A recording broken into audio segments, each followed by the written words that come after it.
Bienvenue aux 85e journée scientifique de la FEF à Marseille. Je suis aujourd'hui avec le professeur Christophe Bureau de Toulouse qui nous présente son étude concernant la prophylaxie de l'encéphalopathie post-TIPS avec la rifaximine. Professeur Bureau, présentez-nous votre étude. Alors notre travail est un travail multicentrique national qui a intéressé 12 centres et dont le but était de comparer la rifaximine à un placebo pour la prévention de l'encéphalopathie hépatique après TIPS. Donc comment étaient inclus les patients et comment étaient-ils suivis durant l'étude? Alors brièvement, donc c'est un essai randomisé en double aveugle.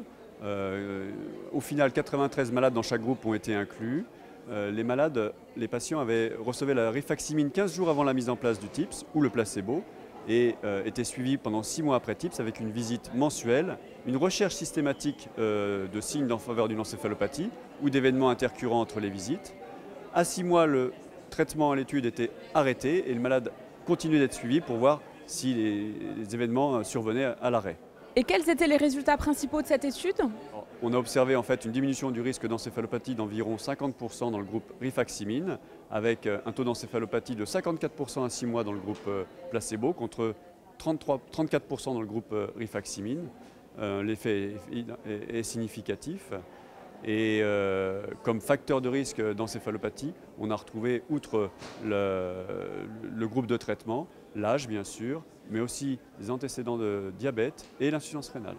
Ces résultats sont très intéressants. Comment peut-on les utiliser en pratique clinique?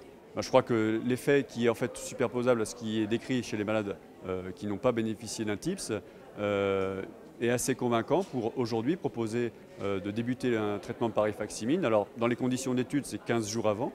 Et puis peut-être même de le poursuivre au-delà de 6 mois, puisqu'on a vu des épisodes d'encéphalopathie dans le groupe rifaximine quand on a arrêté justement la rifaximine.